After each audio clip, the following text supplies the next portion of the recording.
And then we can just take a second. I know it always takes a few minutes for people to hop on, and people hop on, hop off. And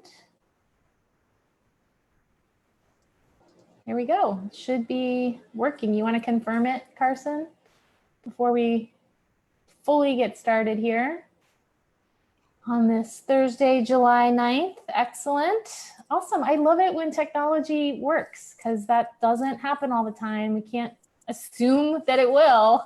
So it's always such a wonderful gift when things work. So let's see, it's still morning, so I still get to say good morning. My name is Aliki Moncrief. I'm the Executive Director of Florida Conservation Voters. And we are super excited this morning to have with us Joanne Perodin, who is the Climate Justice Program Manager for New Florida Majority. New Florida Majority is a fantastic organization we love partnering with, so we couldn't be more excited to have Joanne here. So Joanne, I'll hand the mic to you, as they say, and would love to hear a little bit more about New Florida Majority. All right. Good morning, everyone, and thanks, Aliki, for the introduction. As Aliki mentioned, I'm the Climate Justice Program Manager at the New Florida Majority. The organization focuses on training grassroots citizens to be leaders, mobilize communities to vote, educate the public to share our values, and inspire all Floridians to take action towards their dream. Now, as far as the climate justice work, among other departments that we have at the organization, we primarily focus on advocating for the fair treatment of people of color, especially Black and Brown communities who live in under-resourced communities, with the implementation and enforcement of climate protection laws. And the reason why we're doing this, it's because historically, Black and Brown communities, individuals with disabilities have been denied proper resources around climate and environmental issues. And how we do that is through political education, leadership building, activities and advocacy, so that we can hold lawmakers accountable for actions related to equitable policies. Excellent. That's great. Yeah, I really appreciate that. Well, so maybe you can also tell us a little bit about you. How did you come to join New Florida Majority?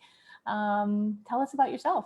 Sure. So I would say for the past 10 and change years, I've focused on public health issues. So I first started working on environmental health policies at the federal level. Then I moved on to focusing on environmental health advocacy. So working primarily with childcare centers, because back then, around like 2010, there were no regulations as part of the training requirements that addressed environmental health in childcare settings, whether it be franchise or home childcare environment. I moved on to working on public health at the international level, looking at it from a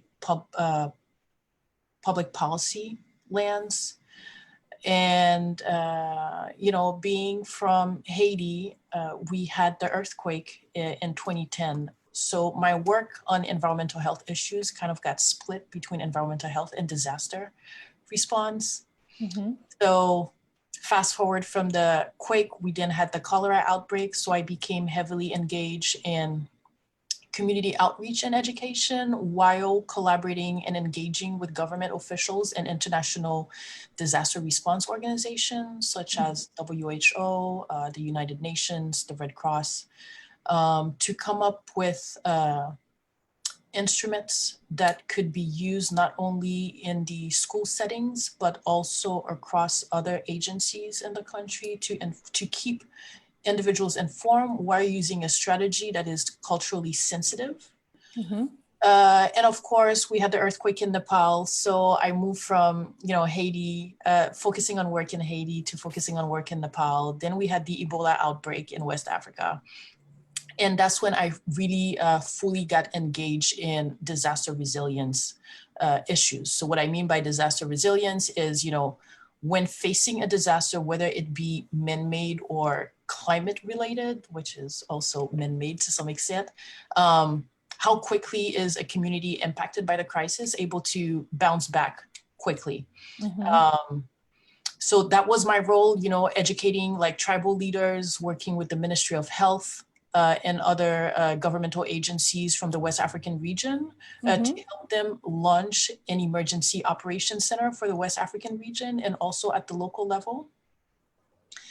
Then I came back to Florida and, that's how I was, that transition is when I got introduced to, some of the climate crisis happening down here.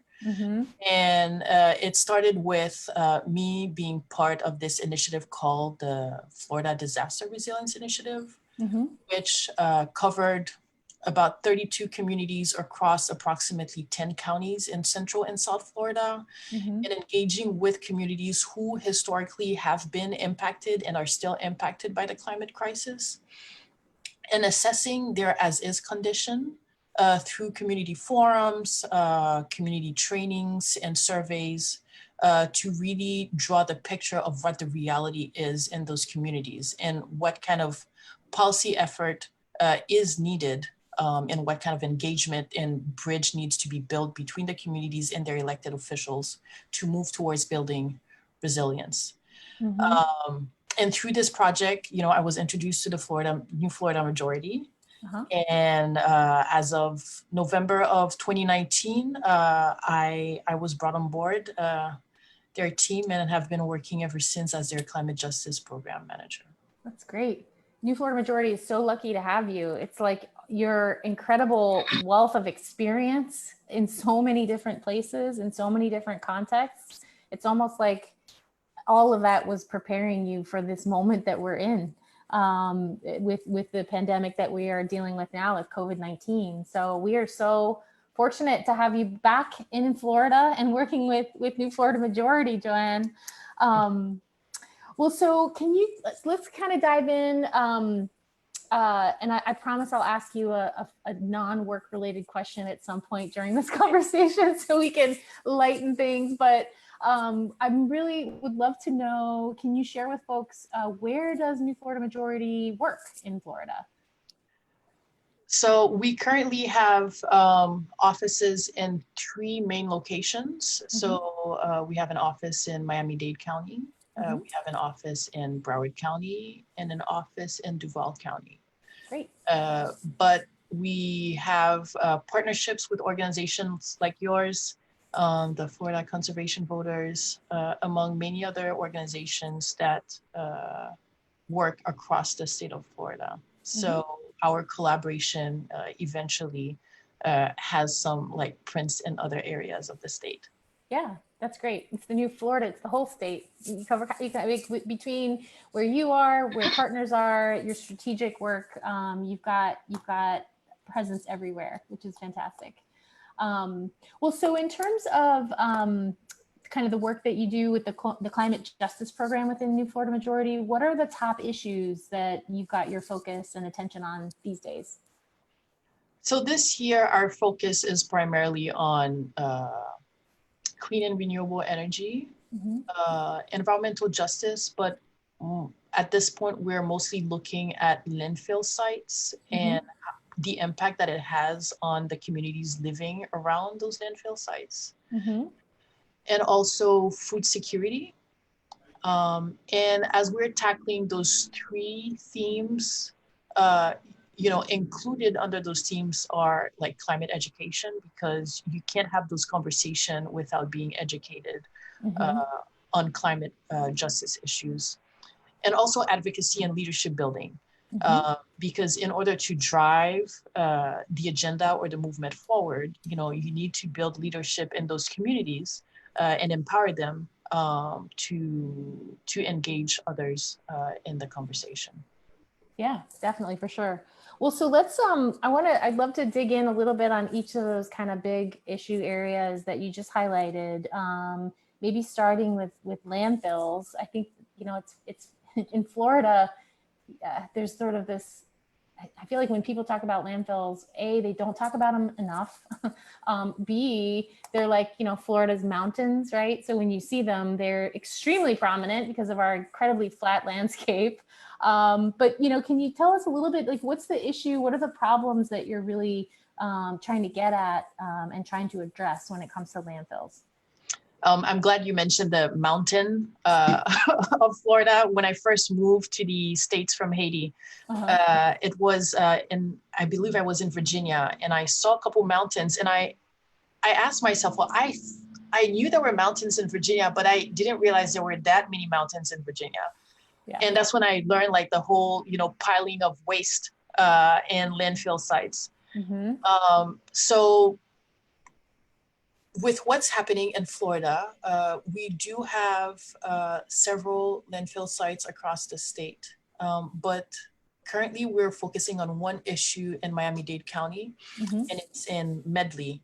It's towards the west of the county, where a waste management company had submitted an application to extend their permit for operation that was approved. But there was also another application that was submitted to elevate their mountains by 75 feet. So they've already reached the limit, but they're asking for permission, or I don't know if I should say exemption or exception, to elevate their mountains by 75 feet. So that's where the fight is coming from. And we're collaborating with Earth Justice. They have some great attorneys who are helping the communities who have been complaining for a couple of years now about this waste management site, to have an understanding of what has the application process look like between the waste management site, the Department of the Environment, and the city, and what are some implications if that permit gets renewed, if that permit gets approved to elevate the mountain. So some of the complaints that have come up from the communities, the major issue is the smell. A lot of residents are saying that in the middle of the night, the smell is so unbearable that it actually wakes them up. Wow. There are also some parents who've noticed that their children have been having some skin reaction, and also they've also noticed an increase in asthma triggering, even though there's no tangible evidence to establish a correlation between the landfill site and the health outcomes that those communities are going through. But we strongly believe that it's something that should be looked into. So we're working with those communities, and our goal is, can we put a stop to that permit request to elevate the landfill site? And can we also make a request to have more air monitoring station? Because currently the frequency of testing is not frequent. Not frequent enough. Yeah. Not frequent enough. And there are some chemicals which surprisingly we're not seeing in the reports that have come out as part of their lab testing. And also making sure that air quality is monitored in the areas where those community members have been complaining.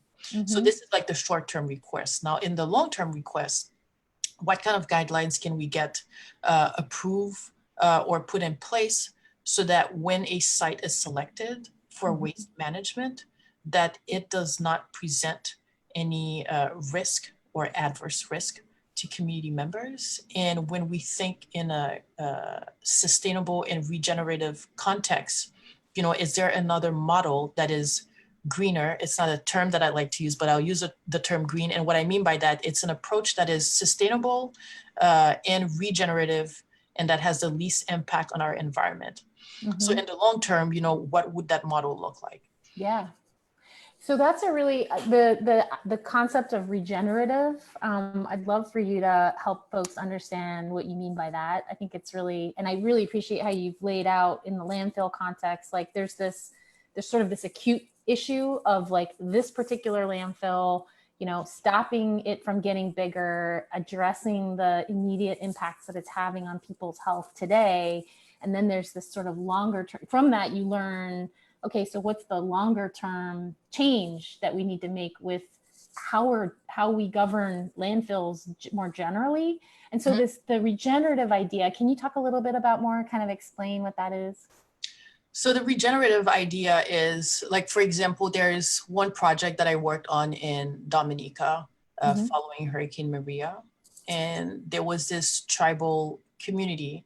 They've lost everything. However, they still had access to food. It's because the old practices that they preserve in their community, had a model that did not impact their food system as hard as that the hurricane did in other regions. So for example, that community primarily relied on roots vegetables. And when you think about the destruction of Hurricane Maria, it pretty much wiped out everything that was above ground. Right. So anything that was underground was preserved. So the way how I see regenerative model is, what are some old practices that are still sustainable and environmentally friendly? And what other process could be explored based on experiences in other cultures that can replace the models that we're currently using and that are not sustainable and destructive to our environment, while creating like cohesion, whether that be spiritually or culturally. But at the end of the day, if you think about what a wonderful world looks like in your context, in my mind, that's how I see regeneration. Well, it's a great segue too, because you talked about, New Florida Majority sort of food insecurity being an issue. And this example that you gave of a community that ended up really being more resilient to hurricanes because they had preserved those traditional practices of reliance on root vegetables that were, less impacted by hurricanes. So can you talk a little bit about, kind of in terms of food insecurity in Miami and Florida, what is some of the work that New Florida Majority is doing? So currently in Broward County, we have a team of climate justice organizers. So the climate justice organizer working in Broward County is primarily focusing on food security. And the reason being is because they've realized that poverty, is creating like a burden on families and children when it comes to having access to food. But one thing that I want to address before I dive into the food security work that we're doing is, when you hear the term food security, that means, it's based on the availability of food and how accessible is it for an individual to get that food. Now, when we talk about, you cannot talk about food security without talking about food deserts.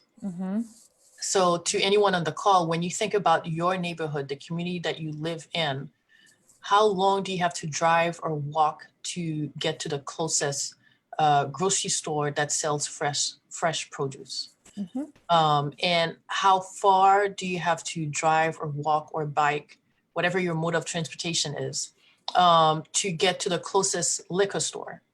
When you look at low-income communities, Black and Brown communities living in low-income communities, you're more likely to have to travel a shorter distance to get to a liquor store than you have to get to a grocery store. So that's the food desert concept.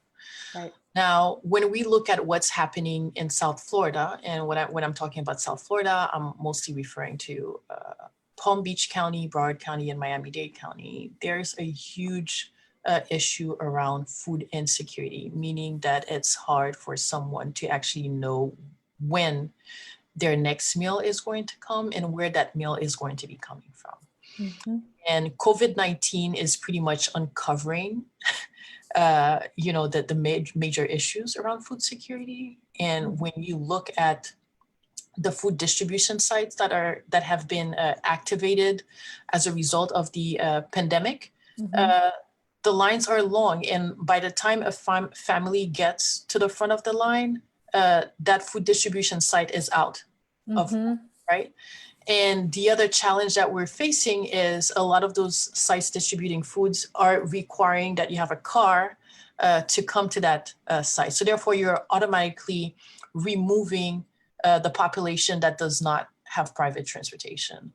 Now, let's say if I had a car and I was heading to a food distribution site and Aliki needed to have access to food but did not have a car. The fact that we're both in one car, even though we're two separate families, we're still considered a single family. So that creates like they're almost discouraging carpooling and helping out your neighbor and helping out friends. Wow. Correct. Wow. So to put that into context in terms of numbers, for example, according to data from Feeding America, approximately 3.3 million Florida residents are considered food insecure. And I believe the population in the state of Florida is about 21 million. Yeah, that's right. And overall, Florida is ranked 10th in food insecurity and 8th in child food insecurity. And of Florida's 67 counties, 53 have food insecurity rates that exceed 15%. So that means if you live in one of those 53 counties, 15% of individuals living in your county do not have access to food or are having a hard time having access to healthy and affordable food. So what are we doing in food security as far as our work? We have been engaging with local farmers and driving or facilitating conversations around community gardens. And what would it look like if any empty space that is government owned were flipped into a community garden?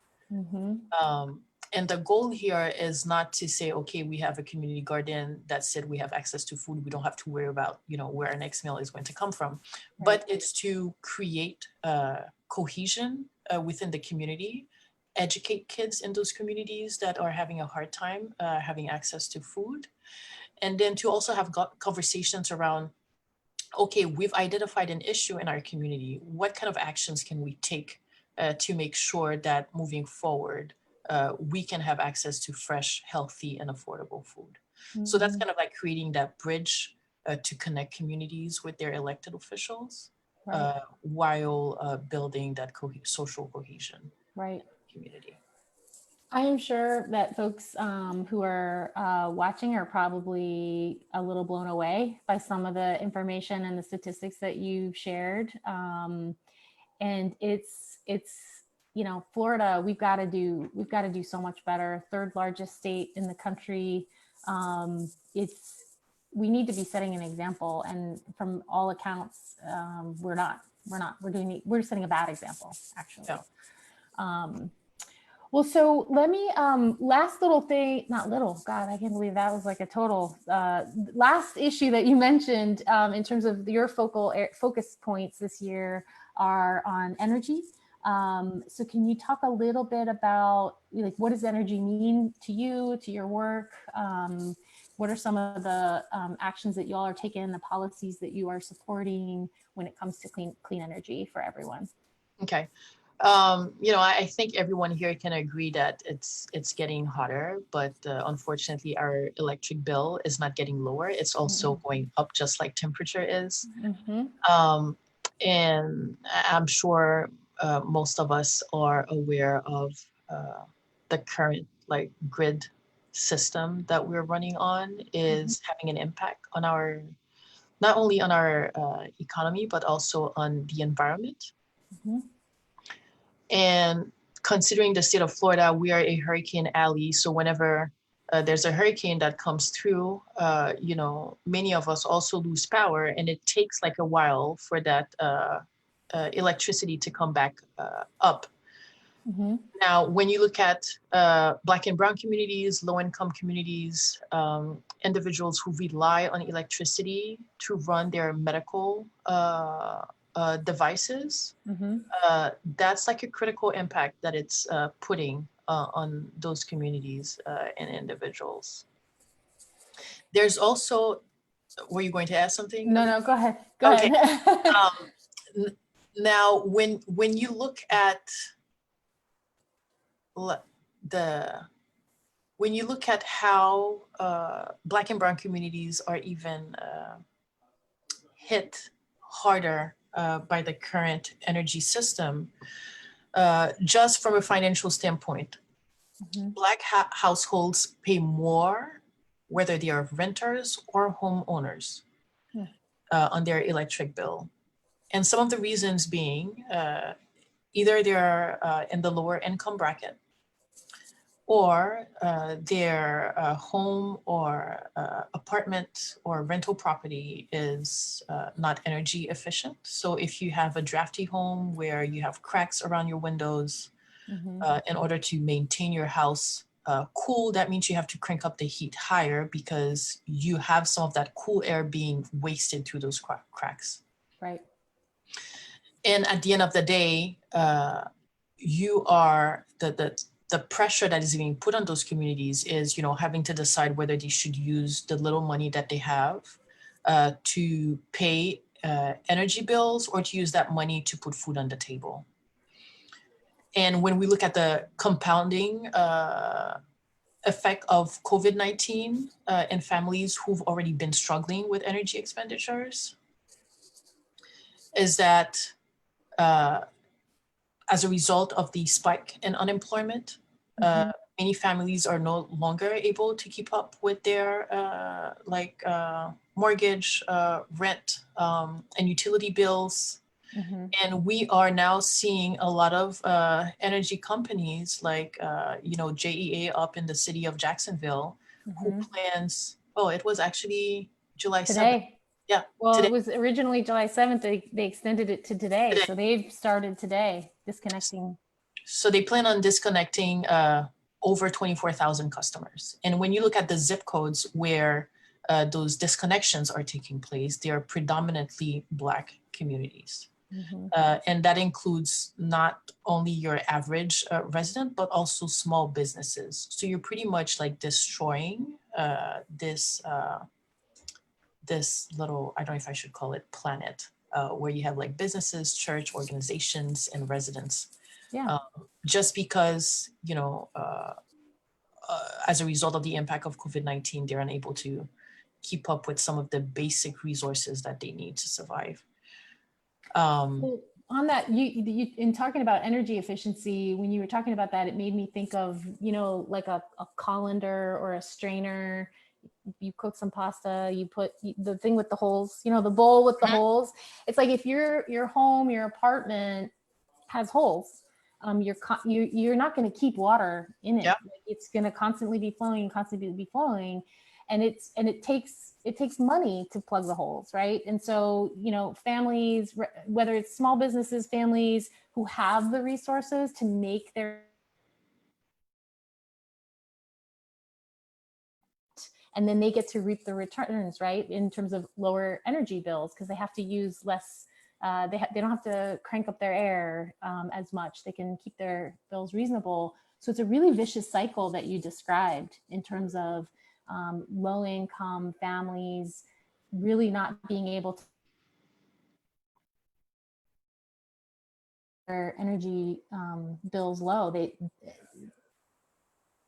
I think in Monet, who you work with in Jacksonville, I think shared with me at one point that JEA has the highest energy burden of all the utilities in Florida in terms of this discrepancy, right? Like more people in the JEA area spend more of their income just to keep the lights on, just to keep the air flowing in their homes.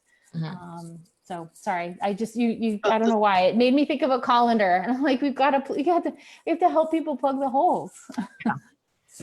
As far as what we're doing on energy, so I mentioned we have a climate justice organizer focusing on food security. We also have another climate justice organizer in Miami-Dade focusing on clean and renewable energy, and they've been working with other organizations. And the latest, I would say, like campaign or movement or push they've been on is related to the Florida Power and Light, Mm-hmm. to asking for suspension and disconnection of power and light services until 60 days after COVID-19 state of emergency gets lifted. Mm-hmm. So there was like a meeting, a county commissioners meeting yesterday to address the resolutions and that push that they are making. Mm-hmm. But I haven't had the opportunity to connect with them yet to get updates on how things went. But at least like that's an example of an action Yeah. that we've taken on energy. Yeah, that's great. Well, I know you don't have a lot of time. There's so much going on. I want to ask you, like, what can people do, like, right now? What can people do today to get more involved, to learn more? What can people do? I always like to leave people with do something. Yeah. So there are many options. I usually encourage, if you've never been involved in climate conversations, now is the time to start having those conversations, because regardless of what income bracket you're in, you will end up being impacted by the climate crisis. That's a given. It's just that unfortunately, historically, Black and Brown communities have always been hit the hardest by the climate crisis. And that's where the climate justice issue comes from. Mm-hmm. The second thing, we at the New Florida Majority, we have a lot of campaigns and initiatives that we're pushing for on the climate justice side. Mm-hmm. So you can connect with us to be involved or to learn more about what we're doing. We are on social media, so Facebook and Twitter. So you can follow us at New Florida Majority. You can also visit our website, so newfloridamajority.org. We are also involved in on the COVID-19 outbreak. So we have a website called the Florida Corona Action.org, which Aliki is also part of, among other many other organizations across the state of Florida. So on that platform specifically, we have discussions around how the pandemic is impacting different communities. So whether it be the immigrant community, the healthcare workers, frontline workers, farm workers, and what kind of actions should we take to ask for protections for our community. So for example, when you look at the eviction moratorium, we've been part of this, especially with the Community Justice Project. We also inform our members on what the numbers are looking like with COVID-19 and what the implications are. And this is the portion that I lead.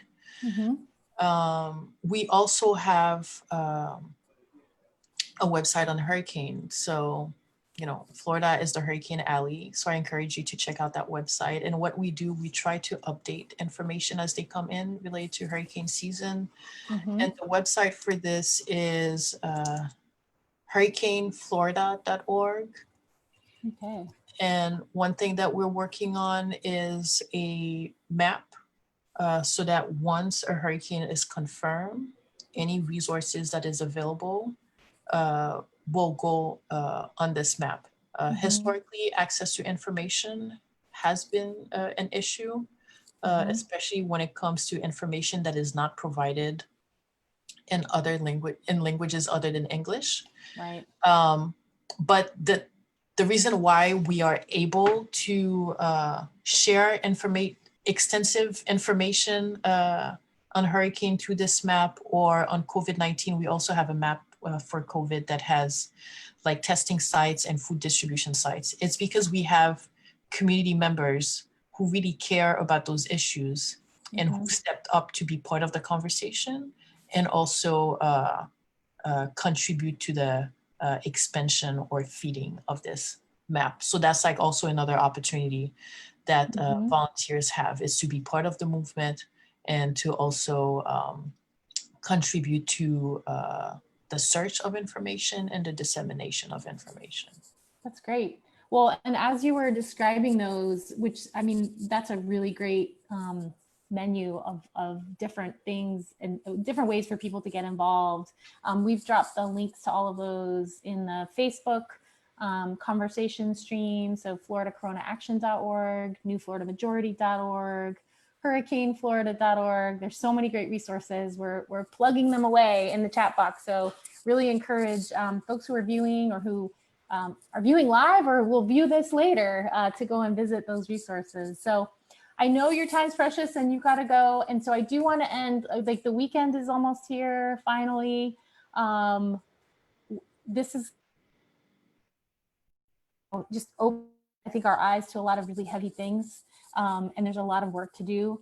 So what are you gonna do to decompress? Like, when you look for things to like get away for a moment from the stress of the pandemic, from, you know, really hard work working with communities that are suffering the effects of climate change and of not having food security. Like, what do you do to like take a moment for yourself, Joanne, and just recharge, reconnect? Yeah.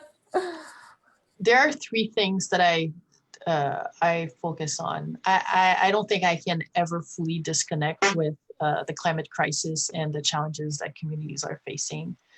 So at the end of the week, I always reflect on what the week was like, what didn't work, and how can I approach it differently the following week. So this is my way of shutting down the brain for the weekend. Yeah. And the second item is reconnecting with loved ones. So reaching out to my parents who are in Haiti, my brother who's up in DC. And the third thing, you know, laughing is a good medicine. Yes. So I watched The Office. Like I've watched the entire seasons, I don't know how many times, but I just pulled it up on TV and try to decide which episode I would like to watch, and then I just watch it again. Yeah. I love that. My 13-year-old, she's binge watching The Office right now. I think she's already gone through all the seasons and is back on the beginning. Yeah. So, well, Joanne, I can't thank you enough. You've given us a lot to think about, some really great ways for folks to get active, to get engaged. Really enjoy working with you and appreciate all of the hard work that you and your team and everyone at New Florida Majority is doing every day for communities. And thanks again. Just hopefully folks will check out these links in our chat box, and we'll continue to work and hopefully enjoy some downtime this weekend. All right. Thanks, Aliki, and thanks. Yeah. All right. Thank you.